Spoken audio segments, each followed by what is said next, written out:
Pirates of கரிபியன்றது அந்த Caribbean கடல் அப்படின்றது மத்திய அமெரிக்காவில் இருக்குது. அந்த சமயத்தில் அங்கே நிறைய கடற்கொள்ளையர்கள் இருந்தாங்க.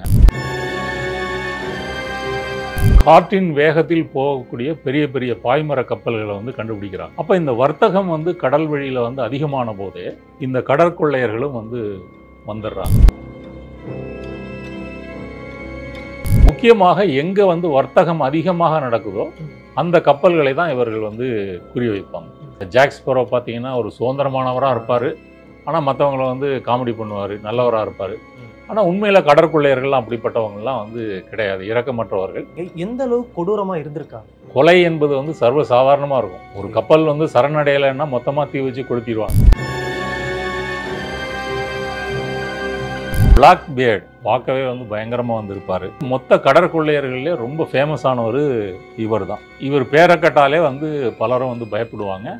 திரைப்படத்தில் ஜாக் ஸ்பேரோ மாதிரி ரியல் இதில் வந்து இவர். ஆமாம். ஆரம்பத்தில் வந்து கடற்கொள்ளையர்களை வந்து அரசுகளே உருவாக்குறாங்க. நீ வந்து ஸ்பெயின், போர்ச்சுகல், பிரான்ஸு இந்த நாட்டு வர்த்தக கப்பல்களை வந்து கொள்ளையடிக்கலாம், கொள்ளையடித்துட்டு எனக்கு வந்து ஒரு கமிஷன் கொடுத்து ஒன்ஸ் வந்து இந்த பிரைவேட்டீஸாக இருந்து கொள்ளையடிக்கிறவங்க அப்புறம் வளர்ந்து அவங்களுக்குன்னு ஒரு பொசிஷன் வந்த பிறகு அந்த நாட்டு கப்பல்களே வந்து கொள்ளையடிக்கிறது. அதில் குறிப்பாக வந்து 17ஆம் நூற்றாண்டு 18ஆம் நூற்றாண்டு காலம் வந்து அவங்களுடைய ஒரு கோல்டன் ஏஜ் அப்படின்னு வந்து சொல்லலாம். அப்போ சைனாலையும் வந்து கடற்கொள்ளையர்கள் வந்து இருக்கிறாங்க. அதில் ஃபேமஸானது வந்து ஒரு பெண். அப்போ இவங்க வந்து இவ்வளோ பெரிய நெட்வொர்க் இருந்ததுனால பல வர்த்தக கப்பல்களை வந்து கொள்ளையடிச்சிருக்காங்க.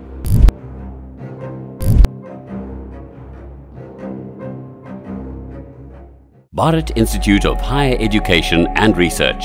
அக்கார்ட் வாய்ஸ் நேயர்களுக்கு வணக்கம். நான் உங்கள் சுஷீந்திரன். இன்னைக்கு நம்ம கூட ஸ்பெஷல் கெஸ்ட்டாக யார் இருக்காங்கன்னு பார்த்தீங்கன்னா அரசியல் விமர்சகர் மற்றும் எழுத்தாளர் நாதன் அவர்கள். வணக்கம் சார். வணக்கம் சுஷீந்திரன். எப்படி இருக்கீங்க? நலமா. இப்போ வந்து கடல்னு எடுத்துக்கிட்டாலே ரொம்ப ஒரு பிரமிக்கக்கூடிய ஒரு விஷயம் தான். அதில் வந்து எண்ணற்ற விஷயங்கள் நிறையாவே இருக்குது, அற்புதங்களும் இருக்குது. அப்படி பார்க்கும்போது கடல் கொள்ளையர்கள் அப்படின்னு சொல்லும் போதே வந்து நம்மளுக்கு டைரெக்டாக ஞாபகம் வருது பைரேட்ஸ் ஆஃப் தி கரீபியன் படம். ஸோ அது மூலியமாக தான் வந்து எனக்கு தெரிஞ்ச ரெஃபரன்ஸ் எடுக்க முடியுது. பட் உண்மையிலேயே அவங்கள வரலாறு எங்கேருந்து ஆரம்பிச்சது, அவங்க யார்? நீங்கள் சொன்ன பைரேட்ஸ் ஆஃப் தி கரீபியன்றது அந்த கரீபியன் கடல் அப்படின்றது மத்திய அமெரிக்காவில் இருக்குது. வட அமெரிக்காவுக்கும் தென் அமெரிக்காவுக்கும் மத்தியில் இருக்கக்கூடிய கரீபியன் கடல். அதில் வந்து நிறைய தீவுகள் வந்து இருக்குது. இப்போ நம்ம வெஸ்ட் இண்டீஸ்ன்னு சொல்கிறோம் இல்லையா, அதில் ஜமைக்கா இந்த மாதிரி பல தீவுகள் வந்து இருக்குது. அந்த தீவுகளில் ஃபஸ்ட்டு வந்து ஸ்பானிஷ் போய் ஆக்கிரமிக்கிறாங்க, அப்புறம் வந்து பிரிட்டிஷ்காரங்க வந்து வராங்க. அந்த சமயத்தில் அங்கே நிறைய கடற்கொள்ளையர்கள் இருந்தாங்க. அதிலிருந்து சில கருக்களையும் ஒரு முன்மாதிரிகளையும் எடுத்துக்கொண்டு தான் பைரேட்ஸ் ஆஃப் த கரீபியன் படம் வந்து உருவாக்குனாங்க. ஓகே. ஆனால் அதில் வந்து அமானுஷம் இதெல்லாம் கலந்து சிலது மிகையா, சில இது பொய்யா, கற்பனையா இப்படி வந்து இருக்கும். இப்போ உண்மையிலே கடற்கொள்ளையர்கள் அப்படின்றவங்க எப்படி எந்த பின்னணியில் வந்து தோன்றாங்க? அதாவது உலகத்தில் வந்து கடல் வழிகள்லாம் கண்டுபிடிக்கிறதுக்கு முன்னாடி நிலம் வழியாக தான் வந்து வர்த்தகம் வந்து நடந்தது. நான் சொல்கிறது ஒரு 14ஆம் நூற்றாண்டு வரை, 14-15ஆம் நூற்றாண்டு வரை.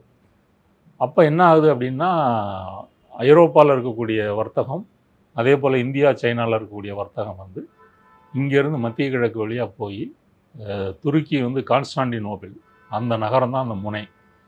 அதிலிருந்து யூரோப்புக்கு போகிற நிலவழித்தடம் தான் இருந்தது. அப்போ துருக்கிய பேரரசு வந்து வீழ்ந்த பிறகு அந்த நகரம் வந்து வீழ்ந்துருது. அதுக்கு பிறகு எப்படியாவது கடல் வழி கண்டுபிடிக்கணும் அப்படின்னு வந்து ஒரு நிர்பந்தம் வந்து வருது. இப்போ முதல்ல வந்து ஸ்பெயின், போர்ச்சுகல் தான் வந்து டாப்பில் இருந்தாங்க. பிரிட்டனும் ஃப்ரான்ஸும் டச்சுக்காரங்களும் பின்னாடி வந்து வராங்க. அப்போ அவங்க வந்து பல கடலோடிகள், மாலுமிகளுக்கெல்லாம் வந்து சன்மானங்கள் கொடுத்து நீங்கள் வந்து இந்தியாவுக்கு வழி கண்டுபிடிங்க, புதிய நிலப்பரப்புகளை கண்டுபிடிங்க இப்படின்னு சொல்லி முயற்சி பண்ணுறாங்க. அப்படி தான் வந்து அமெரிக்கா, தென் அமெரிக்கா, அப்புறம் வந்து இந்தியாவுக்கு வாஸ்கோட காமா இவங்கெல்லாம் வராங்க. இந்த கடல் வழி வந்து கண்டுபிடிக்கப்படுது. அப்போ இது கண்டுபிடிக்கப்பட்ட பிறகு வந்து வர்த்தகம் என்பது வந்து கப்பல்களில் வந்து போகுது. கிட்டத்தட்ட 15ஆம் நூற்றாண்டில் காற்றின் வேகத்தில் போகக்கூடிய பெரிய பெரிய பாய்மர கப்பல்களை வந்து கண்டுபிடிக்கிறாங்க. அதுக்கு முன்னாடி சிறிய அளவில் தான் இருந்தது. இப்போ பெரிய பிரம்மாண்டமான கப்பல்களை வந்து கட்டுறாங்க. அதில் நிறைய பாய்மரங்கள் இருக்கும். அது காற்றின் திசைக்கு ஏற்றாற்போல் அதை வந்து கட்டும்பொழுது கப்பல்கள் வந்து வேகமாக வந்து பயணிக்கும். அப்போ இந்த வர்த்தகம் வந்து கடல் வழியில் வந்து அதிகமான போதே இந்த கடற்கொள்ளையர்களும் வந்து வந்துடுறாங்க. எப்படி வராங்க அப்படின்னு சொன்னால், இந்த உலகத்தில் வந்து அதற்கு முன்னாடி முதல்ல வந்து மக்கள் இனக்குழு சமூகங்களாக வந்துட்டு இருக்காங்க. அதுக்கு பிறகு வந்து சண்டையெல்லாம் போட்டு வந்து இன்னொரு மாற்றினத்திலேருந்து அடிமைகளை வந்து கொண்டு வராங்க. அப்புறம் அடிமைகள் வர்த்தகம் வந்து நடக்குது. அதன் பிறகு வந்து நிலத்தை மையமாக வைத்து விவசாயம் பண்ணக்கூடிய முறை வந்து வருது. அப்போ இதிலெல்லாம் வந்து சொத்து, இந்த மாதிரி செல்வம், இதில் வந்து ஏற்றத்தாழ்வு வரும்போதே அங்கே வந்து திருட்டு அப்படின்ற பிரச்சனை வந்து வந்துடுது. யாருக்கு இல்லையோ அவங்க திருடுறதை வந்து தொழிலாக வந்து வச்சுக்கிறாங்க. அப்போ இந்த கடல் வழியிலையும் வந்து பார்த்திங்கன்னா, எங்கே வந்து விவசாயம் இல்லை, எங்கே இந்த மாதிரி பிரச்சனையாக இருக்குது அப்படின்ற அந்த இடங்கள்ல இருந்தால் இந்த கடல் கொள்ளையர்கள் வந்து தோன்றுறாங்க. ஆனால் மத்திய காலத்தில் வந்து உலகத்தில் பிரசித்தி பெற்ற கடற்கொள்ளையர்கள்லாம் யாருன்னு கேட்டிங்கன்னா, எல்லாம் ஐரோப்பியர்கள் தான். அவங்க வந்து பிரிட்டனாக இருக்கலாம், ஃப்ரான்ஸாக இருக்கலாம், ஸ்பெயினாக இருக்கலாம், அங்கேருந்தான் வந்து வராங்க. அவங்க வருவதற்கு என்ன காரணம் அப்படின்னு கேட்டிங்கன்னா, தென் அமெரிக்காவில் வந்து காலனிகள்லாம் வந்து உருவாக்குறாங்க. உருவாக்கின பிறகு வட அமெரிக்காலையும் உருவாக்குறாங்க. வட அமெரிக்காவில் வந்து பிரிட்டன், தென் அமெரிக்காவில் வந்து ஸ்பெயின். உருவாக்கின பிறகு அங்கே இருக்கக்கூடிய தங்கம், வெள்ளி மற்றும் கனிம பொருட்கள் இதெல்லாம் வந்து கப்பலில் கொண்டு போகிறாங்க. அப்போ யூரோப்லேருந்து ஒரு கப்பல் வருது அப்படின்னு சொன்னால், மேற்கு ஆப்பிரிக்காவில் போய் வந்து கருப்பின மக்களை வந்து அடிமைகளாக ஏற்றிக்கும். அப்புறம் வந்து மேனுஃபேக்சர்டு குட்ஸ் அந்த பொருட்களை வந்து ஏற்றிக்குவாங்க, ஏற்றிக்கிட்டு வருவாங்க. இங்கே கரிபியனுக்கு வந்த பிறகு அதை இறக்குமதி செஞ்சுட்டு அங்கே வந்து இவங்களுடைய காலனிய கவர்னர்கள் சேர்த்து வச்சுருக்கிற அந்த தங்கம், வெள்ளி, இந்த உலோகப் பொருட்களை எல்லாம் ஏற்றுக்கொண்டு ரிட்டர்ன் போவாங்க. இந்த ரிட்டர்ன் போகிற கப்பலை வந்து கொள்ளையடித்தால் நிறைய லாபம் கிடைக்கும். அவங்களுக்கு எப்படி இன்ஃபர்மேஷன் போகுது?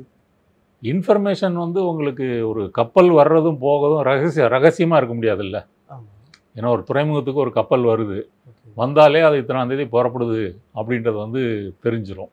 அப்போ இதில் வந்து யாருக்கும் தெரியாமல் வந்து நீங்கள் கடல் வழியில் வந்து பயணிக்க முடியாது. ஆரம்பத்தில் வந்து கடற்கொள்ளையர்களை வந்து அரசுகளே உருவாக்குறாங்க. அதாவது வந்து என்ன செய்வாங்க அப்படின்னா, இப்போ பிரிட்டன் இருக்குது, யூகே, அவங்க வந்து ஒரு ஆத்தரைஸ்டு லெட்டர் வந்து கொடுத்துருவாங்க. இந்த மாதிரி ஒரு கடற்கொள்ளையருக்கு, நீ வந்து ஸ்பெயின், போர்ச்சுகல், ஃப்ரான்ஸு இந்த நாட்டு வர்த்தக கப்பல்களை வந்து கொள்ளையடிக்கலாம், கொள்ளையடித்துட்டு எனக்கு வந்து ஒரு கமிஷன் நீ வந்து மிச்சத்தை வந்து எடுத்துக்கோ அப்படின்னு சொல்லி ஒரு லெட்டர் வந்து கொடுத்துருவாங்க. அப்போ அந்த கடற்கொள்ளையர்கள் என்ன செய்வாங்கன்னா, பிரிட்டன் கப்பல்களை விட்டுட்டு பிரிட்டனுக்கு எதிரான இருக்கக்கூடிய நாடுகளின் கப்பல்களை வந்து கொள்ளையடிப்பாங்க. இதுக்கு வந்து பிரைவேட்டீர்ஸ் அப்படின்னு வந்து ஆங்கிலத்தில் வந்து சொல்கிறாங்க. இந்த பிரைவேட்டீர்ஸ்னால் என்ன அர்த்தம்னா, கவர்மெண்ட் ஆத்தரைஸ்டு பைரேட்ஸ், இதுதான் அதனுடைய பொருள். அப்போ இந்த கடற்கொள்ளையர்களை வந்து அரசாங்கங்களே வந்து உருவாக்குது. இதில் வந்து இங்கிலாந்து, ஸ்பெயினும் போட்டி போட்டு கொண்டு உருவாக்குறாங்க. இதான் வந்து கடற்கொள்ளையர்கள் தோன்றியதற்கு முக்கியமான காரணம். ஒன்ஸ் வந்து இந்த பிரைவேட்டீர்ஸாக இருந்து கொள்ளையடிக்கிறவங்க அப்புறம் வளர்ந்து அவங்களுக்குன்னு ஒரு பொசிஷன் வந்த பிறகு அவங்க வந்து எந்த நாடு ஆத்தரைசேஷன் கொடுத்துச்சோ அந்த நாட்டு கப்பல்களே வந்து கொள்ளையடிக்கிறது, அப்புறம் அவங்கள போய் வந்து நேவி கைது பண்ணுறது, தூக்கில் போடுறது, இப்படி வந்து நடக்குது. கிட்டத்தட்ட 16ஆம் நூற்றாண்டுலேருந்து 19ஆம் நூற்றாண்டு வரை இந்த கடற்கொள்ளையர்கள் வந்து செல்வாக்கோடு இருந்தாங்க அப்படின்னு வந்து சொல்லலாம். அதில் குறிப்பாக வந்து 17ஆம் நூற்றாண்டு, 18ஆம் நூற்றாண்டு, இந்த 2 நூற்றாண்டுக்கு மத்தியில் இருக்கக்கூடிய காலம் வந்து அவங்களுடைய ஒரு கோல்டன் ஏஜ் அப்படின்னு வந்து சொல்லலாம். இதுதான் கடற்கொள்ளையர்கள் உருவாவதற்கான வந்து பின்னணி. ரெண்டாவது, இந்த உலகம் முழுவதும் காலனிய நாடுகளை உருவாக்குறாங்க இல்லையா, இப்போ அங்கே போய் சண்டை போடுறதுக்கும் அங்கே போய் குடியேறுவதற்கும் யூரோப்பில் இருந்து, யூகேல இருந்து வந்து இந்த மாதிரி வந்து விளிம்பு நிலை மக்களை வந்து ஏற்றுமதி பண்ணுறாங்க. அவங்க வந்து அங்கே வந்து ஒரு சாதா கிரிமினலாக இருப்பாங்க, வேலை இல்லாமல் இருப்பாங்க. அப்போ நீ ஒரு புதிய இடத்துல போய் பொழைச்சிக்கோ. அப்போ இங்கே கடலில் வந்து சாகச பயணம் செய்து அந்தந்த கண்டங்களில் இறங்கி, இப்போ ஈஸ்ட் இந்தியா கம்பெனிக்கு மூலமாக இந்தியாவுக்கு வந்தவங்கலாம் யார் ஆரம்பத்துலன்னு கேட்டிங்கன்னா, அங்கே வந்து வேலை வெட்டி இல்லாமல் தான் இங்கே வந்து வராங்க. இப்படி தான் இந்த காலனி ஆட்சி வந்து உருவாகுது. இப்போ இந்த கடற்கொள்ளையர்கள் வந்து பீக்கில் இருந்தபோது கிட்டத்தட்ட வந்து ஒரு 7 பெருங்கடல்களில் வந்து அவங்களுடைய ஆதிக்கம் வந்து இருந்ததுன்னு சொல்லலாம். பசிபிக்கு, அட்லாண்டிக்கு, இந்திய பெருங்கடல், ஒரு கடல் விடாமல் அவங்களுடைய ஆதிக்கம் என்பது வந்து இருந்தது. இதனால் வந்து மீனவர்களுக்கெல்லாம் பாதிப்பு ஏற்படலைங்களா? மீனவர்களுடைய அவங்களுடைய ரேடியஸ்ன்றது கடல்ல இருந்து ஒரு 5-10 கிலோமீட்டர் தானே. இப்போ இருப்பது போல விசைப்படகுகள் வந்து நீங்கள் போய் கடலுக்குள்ளே ஒரு 15-20 நாள் தங்கி ஆழ்கடலில் பிடித்துட்டு வரக்கூடிய சூழல் வந்து அப்போ இல்லை. அப்போ வந்து ஐஸ் கிடையாது. நீங்கள் வந்து இதில் தான் போகணும். நம்ம வந்து துடுப்பு போட்டு தான் போகணும். பாய்மரம் வச்சுருந்தீங்கன்னா கூட ஒரு சின்ன 2-3 கட்டையை கட்டிட்டு ஒரு சின்ன பாய்மரம் வச்சுட்டு தான் வந்து போவாங்க. அப்போ மீனவர்கள் என்பது அந்தந்த நாட்டினுடைய கரையிலேருந்து ஒரு 5-10 கிலோமீட்டருக்கு போயிட்டு வந்து வந்துடுவாங்க. கடல் கொள்ளையர்களோட எல்லை வந்து வேற இல்லை, அவங்க வந்து பெருங்கடல்களில் பயணம் செய்கிறாங்க. ஒரு இதில் வந்து பார்த்தீங்கன்னா ஒரு கடற்கொள்ளையர் என்ன செய்கிறாருன்னா, கரீபியன் கடல் வந்து எங்கே இருக்குது, அங்கேருந்து தென்னாப்பிரிக்காவினுடைய நன்னம்பிக்கை முனையை சுற்றி வந்து இந்தியாவுக்கு பக்கத்தில் வரக்கூடிய கிழக்கிந்திய கம்பெனி கப்பல்களை கொள்ளையடித்துட்டு அப்புறம் ரிட்டர்ன் வந்து அவர் நேராக வந்து அட்லாண்டிக் கடலில் இருக்கக்கூடிய கரீபியன் கடலுக்கு வந்து போகிறார். இப்படிலாம் அது வந்து நடந்திருக்கு. அப்போ இவங்க வந்து கண்டம் விட்டு கண்டம் போவாங்க. முக்கியமாக எங்கே வந்து வர்த்தகம் அதிகமாக நடக்குதோ அந்த கப்பல்களை தான் இவர்கள் வந்து குறிவைப்பாங்க. அப்போ இந்த கடற்கொள்ளையர்களை பற்றி நிறைய கட்டுக்கதைகள் வந்து உருவாகுது. அது நீங்கள் பைரேட்ஸ் ஆஃப் கரீபியன் பார்த்தீங்கன்னாலே பெறும். ஒருத்தர் தோளில் வந்து கிளி இருக்கும், அந்த பார்பஸா தோளில் வந்து ஒரு குரங்கு இருக்கும். ஜாக் ஸ்பேரோ பார்த்தீங்கன்னா ஒரு சுதந்திரமானவராக இருப்பார், ஆனால் மற்றவங்கள வந்து காமெடி பண்ணுவார், நல்லவராக இருப்பார். ஆனால் உண்மையில் கடற்கொள்ளையர்கள்லாம் அப்படிப்பட்டவங்கள்லாம் வந்து கிடையாது, இரக்கமற்றவர்கள். அதே போல் அன்னைக்கு இருக்கிற அரசாங்கத்தினுடைய நேவிகளும் இரக்கமற்று தான் இருந்துச்சு. ஓகே, இரக்கமற்றவர்கள்னு சொல்கிறீங்க, எந்த அளவுக்கு கொடூரமாக இருந்திருக்காங்க? எந்த அளவு கொடூரமாக இருந்திருக்கிறான்னா, கொலை என்பது வந்து சர்வ சாதாரணமாக இருக்கும். ஒரு கப்பல் வந்து சரணடையலைன்னா மொத்தமாக தீ வச்சு கொளுத்திடுவாங்க. கொளுத்திட்டு அங்கே இருக்கிறவங்க இறந்து போயிடுவாங்க. அது மாதிரி வந்து அரசாங்கங்கள் இவங்களை பிடிச்சாங்கன்னா தலையை வெட்டி தலையை வந்து தேம்ஸ் நதி பாலத்தில் தொங்க விடுறது, அதில் தூக்கில் போட்டு வந்து கூண்டில் கட்டி தேம்ஸ் நதியில் வந்து தொங்க விடுறது. அப்போ அந்த இதுலேயே வருமே, பைரேட்ஸ் ஆஃப் கரீபியன் ஃபர்ஸ்ட் பார்ட்லேயே ஜாக் ஸ்பேரோ வந்து அவருடைய அந்த இதில் படகுல போகும்போது தொங்க விட்டு தூக்கில் தொங்கக்கூடிய எலும்பு கூடுகளை பார்த்து வந்து வணக்கம் சல்யூட் வச்சுட்டு போவார் இல்லையா. அப்போ அந்த மாதிரி 2 பேருமே வந்து போட்டி போட்டுக்கொண்டு செய்வாங்க. இந்த ஜெனரல் ஹிஸ்ட்ரி ஆஃப் பைரேட்ஸ் அப்படின்னு 1724 பிரிட்டனை சேர்ந்த கேப்டன் சார்லஸ் ஜான்சன் வந்து ஒரு புக் வந்து எழுதுகிறார். அந்த புத்தகத்திலலாம் முதலாக வந்து கடற்கொள்ளையர்களை பற்றிய தகவல்கள் வந்து வருது. அது உலகம் முழுவதும் அதிகம் வந்து விற்பனை ஆகுது. அதில் சில இது உண்மை, சில இது வந்து கற்பனை. இப்போ இந்த மத்திய காலத்தில் வந்து கடற்கொள்ளையர்கள் தோன்றுவதற்கு முன்னாடி பண்டைய காலம் இருக்கு இல்லையா, அதான் நான் சொல்கிறது கிரேக்கர்கள், துருக்கியர்கள், ஃபினிசியர்கள், அரேபியர்கள் அப்போவும் வந்து இருந்திருக்காங்க. ஆனால் அப்போ வந்து ஒரு சின்ன லெவலில் தான் வந்து இருந்தாங்க. இப்போ இந்த வேகமாக போகக்கூடிய அந்த பாய்மர கப்பல்கள் அப்புறம் உலகம் முழுவதும் வந்து கடல் வழித்தடங்கள் கண்டுபிடித்த பிறகு தான் இது வந்து அதிகரிக்குது. இதில் வந்து ஒரு டாப் 10 ஒரு கடற்கொள்ளையர்கள்னு எடுத்துக்கிட்டோம் அப்படின்னு சொன்னால், பிளாக் பியர்ட் அப்படின்றவர், அவருடைய பேர் வந்து எட்வர்டு தச். அவர் வந்து பார்த்தீங்கன்னா, ஏன் பிளாக் பியர்டுனா நீண்ட தாடி வந்து இருக்கும், பார்க்கவே வந்து பயங்கரமாக வந்து இருப்பார். இங்கிலாந்தை வந்து சேர்ந்தவர். ஆரம்பத்துடைய இங்கிலாந்தினுடைய பிரைவேட்டியர், அதாவது ஆத்தரைஸ்டு பைரேட்டாக வந்து அவர் வந்து என்ட்ரி ஆகிறாரு. இவர் மொத்த கடற்கொள்ளையர்களே ரொம்ப ஃபேமஸானவர் இவர் தான். இவர் வந்து கரீபியன் கடல் முழுக்க வந்து ஆதிக்கம் பண்ணியிருக்கிறார். கிட்டத்தட்ட 1650லேருந்து 1720 வரைக்கும் இவருடைய பேர் வந்து அங்கே பிரபலம். அதாவது திரைப்படத்தில் ஜாக் ஸ்பேரோ மாதிரி ரியல் இதில் வந்து இவர். ஆமாம் ஆமாம், இவர் பேரை கேட்டாலே வந்து பலரும் வந்து பயப்படுவாங்க. இவர் கப்பல் வருதுனாலே வர்த்தக கப்பல்கள் வந்து சரண்டர் ஆயிடுவாங்க. அப்போ வந்து துப்பாக்கிலாம் வந்து புழக்கத்துக்கு வந்து வந்துருச்சு. இவர் கிட்டத்தட்ட அவர் இருந்த காலங்களில் வந்து பல கப்பல்களை வந்து கொள்ளையடிச்சிருக்கார். ஆரம்பத்தில் இங்கிலாண்டினுடைய பிரைவேட்டியராக இருந்தாலும் பின்னாடி வந்து பிரிட்டன் வந்து இவர் தலைக்கு வந்து விலை வைக்குது. கடைசியில் 1718 வந்து நார்த் கரோலினா பக்கத்தில் வந்து பிரிட்டிஷ் கடற்படை வந்து இவரை வந்து சுட்டு கொல்லுது. இவர் ஒன்று. ரெண்டாவது வந்து இப்போ நீங்கள் கரீபியனில் மட்டும் கடற்கொள்ளையர்கள் வந்து இல்லை, இங்கே சைனாலேயும் வந்து கடற்கொள்ளையர்கள் வந்து இருந்திருக்காங்க. சைனா வந்து பார்த்தீங்க அப்படின்னு சொன்னால் ஜப்பான் இருக்குது, சைனா இருக்குது, அப்புறம் தென்கிழக்கு ஆசிய நாடுகள் இருக்குது.